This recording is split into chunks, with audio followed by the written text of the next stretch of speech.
तुलसी महारानी नमो नमो, हरि की पटरानी नमो नमो।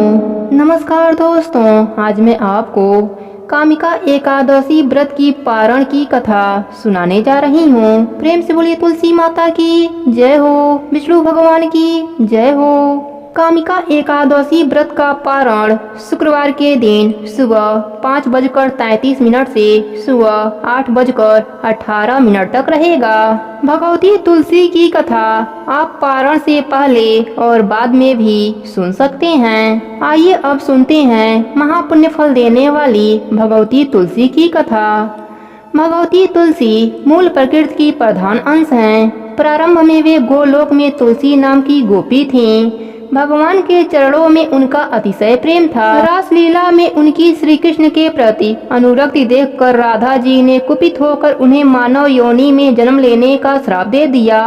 इससे वे भारत वर्ष में राजा धर्मध्वज की पुत्री हुईं। गोलोक में सुदामा नाम का एक गोप था। भगवान श्री कृष्ण का मुख्य पार्षद था। उसे भी किसी कारण से क्रोध होकर राधा जी ने दानव योनि में जन्म लेने का श्राप दे दिया। उनके श्राप से अगले जन्म में वह सुदामा शंखचूड़ दानव बना। ब्रह्मा जी के प्रेरणा से भगवती तुलसी का शंखचूड़ दानव से गंधर्व विवाह संपन्न हो गया। ब्रह्मा जी का वरदान प्राप्त कर उस दानव राज ने अपने पराक्रम द्वारा देवताओं को स्वर्गलोक से निष्कासित कर उस पर अपना अधिकार कर लिया। देवगण एकत्र होकर भगवान विष्णु के शरण में गए। भगवान विष्णु जी ने देवताओं को शंखचूड़ के जन्म एवं वरदान आदि की सारी कथा सुनाई तथा उसके मृत्यु का उपाय बताते हुए उसे मारने के लिए भगवान शंकर को एक त्रिशूल दिया तथा यह भी बताया कि तुलसी का सतीत्व नष्ट होने पर ही उसकी मृत्यु संभव हो सकेगी। इसका भी आश्वासन भगवान श्री विष्णु जी ने देवताओं को दिया। अपने कहे अनुसार भगवान श्री विष्णु ने छल पूर्वक तुलसी का सतीत्व नष्ट किया। उधर भगवान शंकर ने त्रिशूल द्वारा शंखचूड़ का वध कर डाला। पतिव्रता तुलसी को भगवान के द्वारा छल पूर्वक अपना सतीत्व नष्ट करने की जानकारी हुई तो अत्यंत शोक होकर उसने भगवान को पाषाण होने का श्राप दे दिया। तुलसी की कारुणिक अवस्था देखकर उसे समझाते हुए भगवान ने कहा, हे भद्रे, तुमने मेरे लिए बहुत समय तक तपस्या की है और साथ ही इस शंखचूड़ ने भी तुम्हारे लिए दीर्घ समय तक तपस्या की थी। तुम्हें पत्नी रूप में प्राप्त करने के बाद अंत में वह गोलोक चला गया। अब मैं तुम्हें तुम्हारी तपस्या का फल प्रदान करना उचित समझता हूँ। तुम्हारी यह शरीर गंडकी नदी के रूप में प्रसिद्ध होगा। तुम्हारा केश समूह पूरे वृक्ष के रूप में प्रकट होगा जो तुलसी नाम से प्रसिद्ध होगा। देव पूजन में प्रयुक्त होने वाले समस्त पुष्पों और पत्तों में तुलसी की प्रधानता होगी। सभी लोकों में निरंतर तुम मेरे सानिध्य में रहोगी। मैं भी तुम्हारे श्राप से पाषाण बनकर गंडकी नदी के तट के समीप निवास करूंगा। चारों वेदों को पढ़ने तथा तपस्या करने से जो पुण्य प्राप्त होगा वह पुण्य शालिग्राम शिला के पूजन से सुलभ हो जाएगा। उसी समय तुलसी के शरीर से गंडकी नदी उत्पन्न हुई और भगवान श्री हरि उसी के तट पर मनुष्यों के लिए पुण्य फल देने वाले शालिग्राम शिला बन गए। ब्रह्मा जी कहते हैं कि यदि तुलसी के आधे पत्ते से भी प्रतिदिन भक्ति पूर्वक भगवान की पूजा की जाए तो भी वे स्वयं आकर दर्शन देते हैं। अपनी लगाई हुई तुलसी जितना ही अपने मूल का विस्तार करता है उतने ही सहस्त्र युगों तक मनुष्य ब्रह्मलोक में प्रतिष्ठित होता है। यदि कोई तुलसी को संयुक्त जल में स्नान कराता है तो वह सारे पापों से मुक्त हो भगवान विष्णु के लोक में आनंद का अनुभव करता है। जो व्यक्ति तुलसी का संग्रह करता है और लगातार तुलसी का वन तैयार करता रहता है वह उतने ही पाप मुक्त हो ब्रह्म भाव को प्राप्त होता है। जिसके घर में तुलसी का बगीचा विद्यमान है उसका वह घर तीर्थ के समान है। वहाँ यमराज के दूत नहीं जाते। तुलसी वन सब पापों का नष्ट करने वाला पुण्यमय कामनाओं को देने वाला है। जो श्रेष्ठ मानव तुलसी का बगीचा लगाते हैं वे यमराज को नहीं देखते। जो मनुष्य तुलसी माला धारण करते हैं पाप उनके शरीर का स्पर्श नहीं करता। जहाँ तुलसी वन की छाया होती है वहीं पितरों की तृप्ति के लिए श्राद्ध करना चाहिए। जो प्रतिदिन आदर पूर्वक तुलसी की महिमा सुनता है वह सब पापों से मुक्त होकर अंत में विष्णु लोक को जाता है। ब्रह्मा जी कहते हैं कि जो भी भक्त प्रातः काल स्नान करके पवित्र हो कोमल तुलसी दल से भगवान दामोदर की पूजा करता है वह निश्चय ही मोक्ष को पाता है। पूर्व काल में भक्त विष्णुदास भक्ति पूर्वक तुलसी पूजन से शीघ्र ही भगवान के धाम को चला गया और राजा चोल उसकी तुलना में गौड़ हो गए। तुलसी से भगवान की पूजा पाप का नाश और पुण्य की वृद्धि करने वाली है। अपनी लगाई हुई तुलसी जितना ही अपने मूल का विस्तार करती है उतने ही सहस्त्र युगों तक मनुष्य ब्रह्मलोक में प्रतिष्ठित रहता है। यदि कोई तुलसी को संयुक्त जल से स्नान कराता है तो वह पाप मुक्त होकर आनंद का अनुभव करता है। जिसके घर में तुलसी का पौधा विद्यमान है उसका घर तीर्थ के समान है, वहाँ यमराज के दूत नहीं जाते।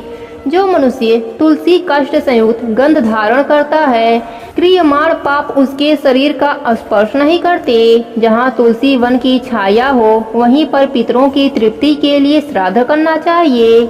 जिसके कान में मुख में और मस्तक पर तुलसी का पत्ता दिखाई देता है उसके ऊपर यमराज खुद दृष्टि नहीं डालते। प्राचीन काल में हरिमेधा और सुमेधा नाम के दो ब्राह्मण थे। वह जाते जाते किसी दुर्गम वन में परिश्रम से व्याकुल हो गए। वहाँ उन्होंने एक स्थान पर तुलसी दल देखा। सुमेधा ने तुलसी का महान वन देखकर उसकी परिक्रमा की और भक्ति पूर्वक प्रणाम किया। यह देख हरिमेधा ने पूछा कि तुमने अन्य सभी देवताओं व तीर्थों व्रतों के रहते तुलसी वन को ही प्रणाम क्यों किया? तो सुमेधा ने बताया कि प्राचीन काल में जब दुर्वासा के श्राप से इंद्र का ऐश्वर्य छीन गया तब देवताओं और असुरों ने मिलकर समुद्र मंथन किया तो धर्मांती रूप भगवान श्री हरि और दिव्य औषधियाँ प्रकट हुईं। उन दिव्य औषधियों में मंडलाकार तुलसी उत्पन्न हुई जिसे ब्रह्मा आदि देवताओं ने श्री हरि को समर्पित कर दिया और भगवान ने उसे ग्रहण कर लिया। भगवान नारायण संसार के रक्षक और तुलसी उनकी प्रियतमा है, इसलिए मैंने उन्हें प्रणाम किया है। सुमेधा इस प्रकार कह ही रहे थे कि सूर्य के समान अत्यंत तेजस्वी विशाल विमान उनके निकट उतरा। उन दोनों के पास ही वहाँ एक बरगद का वृक्ष गिरा पड़ा था। उनमें से दो दिव्य पुरुष प्रकट हुए। उन दोनों ने हरिमेधा और सुमेधा को प्रणाम किया।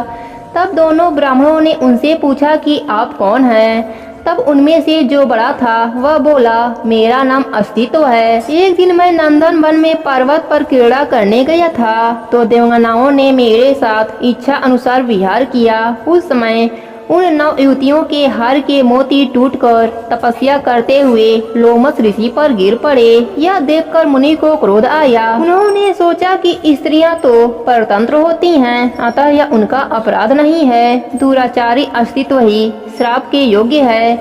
ऐसा सोचकर उन्होंने मुझे श्रापित किया, अरे तू ब्रह्म राक्षस होकर बरगद के पेड़ पर निवास कर। तब मैंने विनती से उन्हें प्रसन्न किया तो उन्होंने श्राप से मुक्ति की विधि सुनिश्चित कर दी कि जब तू किसी ब्राह्मण के मुख से तुलसी दल की महिमा सुनेगा तो तत्काल तुझे उत्तम मोक्ष प्राप्त होगा। इस प्रकार मुक्ति का श्राप पाकर मैं चिरकाल से इस बट वृक्ष पर निवास करता था। आज दयावश आपके दर्शन से मेरा छुटकारा हो गया। तत्पश्चात वे दोनों श्रेष्ठ ब्राह्मण परस्पर पुण्यमयी तुलसी की प्रशंसा करते हुए तीर्थ यात्रा को चल दिए। इसलिए भगवान विष्णु को प्रशंसा देने वाले इस महीने में तुलसी माता की पूजा अवश्य करनी चाहिए और उनकी कथा अवश्य सुननी चाहिए। प्रेम से बोलिए तुलसी माता की जय हो, विष्णु भगवान की जय हो। अब सुनते हैं शालिग्राम भगवान की कथा। प्रेम से बोले शालिग्राम भगवान की जय हो। शालिग्राम शिला में सदा चराचर प्राणियों सहित समस्त त्रिलोकी लीन रहती है। जो शालिग्राम शिला के दर्शन करता है उसे मस्तक झुकाता है, स्नान करता है और उसका पूजन करता है, वह कोटि यज्ञों के समान पुण्य तथा कोटि गोदानों का फल पाता है।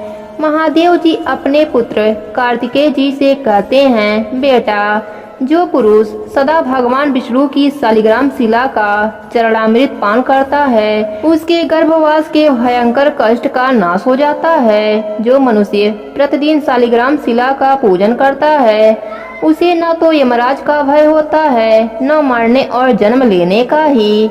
भगवान स्वयं बताते हैं कि करोड़ों कमल पुष्पों से मेरी पूजा का जो फल होता है वह शालिग्राम शिला के पूजन से प्राप्त हो जाता है। जिन लोगों ने मृत्युलोक में आकर शालिग्राम भगवान का पूजन नहीं किया वह मुझसे द्वेष करने वाले प्राणी हैं। उन्हें तब तक के लिए नरक में रहना पड़ता है जब तक कि 14 इंद्रों की आयु समाप्त नहीं हो जाती। अतः भक्ति भाव से शालिग्राम शिला को नमस्कार मात्र करने वाले प्राणी नरक में प्रवेश नहीं पा सकते। अन्य सभी शुभ कर्मों के फल का तो माप है, परंतु शालिग्राम पूजन करने से जो फल मिलता है उसका कोई माप नहीं है। जो शालिग्राम के जल से अपना अभिषेक करता है उसने मानो संपूर्ण तीर्थों का स्नान कर लिया। शालिग्राम शिला के सम्मुख स्वास्तिक का चिन्ह बनाकर मनुष्य अपनी 7 पीढ़ियों को पवित्र कर लेता है। जो नारी प्रतिदिन शालिग्राम शिला रूप भगवान विष्णु को नमस्कार कर गृहस्थी के कार्य आरंभ करती है वह 7 जन्मों तक विधवा नहीं होती। अतः सदा सुहागिन के रूप में प्रतिष्ठित रहने के लिए यह पूजन बड़े ही महत्वपूर्ण है। प्रेम से बोली शालिग्राम भगवान की जय हो। एक गांव में एक बुढ़िया माई रहती थी। वह प्रतिदिन शालिग्राम भगवान की सेवा करती थी। एक बार गांव के बहुत सारे लोग तीर्थ स्नान के लिए जाने लगे। बुढ़िया माई ने सोचा कि मैं भी गांव वालों के साथ गंगा स्नान कर आती हूँ। बुढ़िया माई को ध्यान आता है कि मेरे शालिग्राम भगवान को कौन रखेगा, उनका देखभाल कौन करेगा। यह विचार करके बुढ़िया माई पड़ोसन के पास जाती है और कहती है मैं 1 महीने के लिए गंगा स्नान के लिए जा रही हूँ। तब तक तुम मेरे शालिग्राम भगवान की सेवा पूजा करना, तुम अपने पास रख लो। तब पड़ोसन तैयार हो जाती है और बुढ़िया माई से पड़ोसन पूछती है कि किस तरह से शालिग्राम भगवान की सेवा पूजा किया जाता है। तब बुढ़िया माई कहती है कि सवेरे उठना तो इनको भी उठा देना, नहाने के बाद इनको भी नहला देना और फूल तुलसी पत्ता चढ़ा देना, चंदन लगा देना। फिर जब दूध गर्म करना तो दूध का भी भोग लगा देना और दोपहर में रसोई में जो भी बनाना उसका भी भोग लगा देना और शाम को दिया जला देना और रात में सुला देना। इतना बताकर बुढ़िया माई शालिग्राम भगवान को पड़ोसन को देकर गंगा स्नान के लिए चली गई। अब पड़ोसन सुबह उठकर बुढ़िया माई के बताए अनुसार भगवान को जगाती है, फिर स्नान कराती है, चंदन फूल और तुलसी पत्ता चढ़ाती है, दूध गर्म करके दूध का भोग लगाती है। फिर दोपहर में खाना बनाती है। एक थाली में खाना निकालकर शालिग्राम भगवान को भोग लगाने के लिए आती है। तब पड़ोसन देखती है कि दूध तो भगवान जी पिए ही नहीं, दूध तो वैसा ही पड़ा है। तब पड़ोसन सोचती है कि क्या पता खाना खाने के बाद दूध पीते हों। फिर पड़ोसन खाना का भोग भी लगा देती है और कहती है प्रभु जी दूध पी लीजिए और भोजन जिम लीजिए।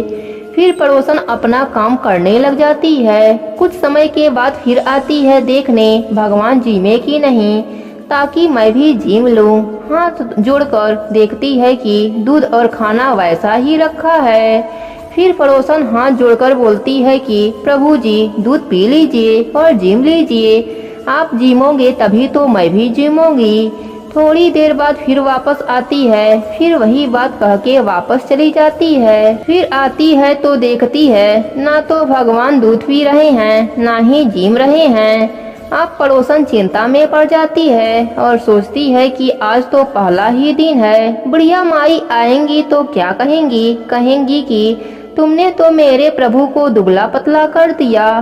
फिर पड़ोसन हाथ जोड़कर भगवान से प्रार्थना करती है कि जिम लो, आप जिमोगे तभी तो मैं भी जिमूंगी। पर भगवान तो जिमते ही नहीं, वह भी भूखी बैठी रहती है। यही कहते कहते शाम हो जाती है। शालिग्राम भगवान सोचते हैं कि अब तो जाना ही पड़ेगा, नहीं तो यह जिमेगी नहीं और मर जाएगी। फिर इसके हत्या का पाप मुझे लगेगा। फिर भगवान जी आते हैं और पड़ोसन के घर का भोजन जिमते हैं। अब तो हर रोज यही होता। ऐसे ही करते करते कई दिन निकल गए। एक दिन भगवान जी ने कहा, मैया आज मैं बैकुंठ घूमकर आता हूँ। पड़ोसन ने कहा, नहीं प्रभु, अब कुछ ही दिनों की बात है। भगवान कहते हैं मैं शाम को आ जाऊंगा। फिर पड़ोसन मान जाती है। अब हर रोज यही होता। सुबह भगवान जिम कर बैकुंठ लोक चले जाते और शाम को वापस आ जाते। धीरे धीरे 1 महीना बीत गया। उधर बुढ़िया माई गंगा स्नान करके वापस अपने घर आ गई। बुढ़िया माई पड़ोसन के घर जाती है। फिर पड़ोसन से कहती है, ला मेरे शालिग्राम भगवान को मुझे दे दे, बहुत दिन हो गए दर्शन नहीं किया। पड़ोसन ने कहा, अभी भगवान जी बैकुंठ गए हैं, शाम को आएंगे तब ले लेना। बुढ़िया माई को कुछ समझ नहीं आता और कहती हैं, तुम मेरे भगवान को अभी के अभी दे दो। उनके बीच में झगड़ा चालू हो गया। आसपास के लोग इकट्ठे हो गए। पड़ोसन बोली, अब इस बुढ़िया माई को समझाओ, जैसे 1 महीना दर्शन नहीं किया वैसे शाम तक और इंतजार कर ले, थोड़ी सी सब्र कर ले। शाम को शालिग्राम भगवान आएंगे तो मैं खुद ही इसे दे दूंगी। यह बात सुनकर सबके समझ में कुछ नहीं आता कि पड़ोसन क्या बोल रही है। बुढ़िया माई तो बहुत गुस्सा में आ जाती है और वहीं बैठ जाती है। शाम हो जाता है। भगवान जी बैकुंठ घूमकर आ जाते हैं और मंदिर में विराजमान हो जाते हैं। जैसे ही पड़ोसन देखती है कि शालिग्राम भगवान आ गए, तब बुढ़िया से कहती है कि अब आकर ले जाओ अपने भगवान को। बुढ़िया माई कहती है कि अब तक कहाँ छुपाई थी, अब कैसे दे रही है, वह तो एक पत्थर के हैं, वह कैसे आ जा सकते हैं। तब पड़ोसन के समझ में आ जाता है कि वह भगवान के साक्षात दर्शन पाई है। तब पड़ोसन भगवान के आगे हाथ जोड़ती है कि आप बुढ़िया माई को भी दर्शन दीजिए, नहीं तो यह मुझ पर झूठा आरोप लगाती रहेगी। तब भगवान जी बुढ़िया माई को भी दर्शन देते हैं। बुढ़िया माई भगवान का दर्शन पाकर बहुत खुश होती है। भगवान जी के चरणों में लौटने लगती है और बुढ़िया माई पड़ोसन के भी पैर पकड़ने लगती है। कहती है, मैंने तुम्हारे पुण्य प्रताप से, तुम्हारे वजह से प्रभु के दर्शन पाए हैं। हे शालिग्राम भगवान जी, जो भी आपकी कहानी सुने उसे भी दर्शन देना, अपनी कृपा देना और अंत में बैकुंठ का वास देना। प्रेम से बोलिए शालिग्राम भगवान की जय हो।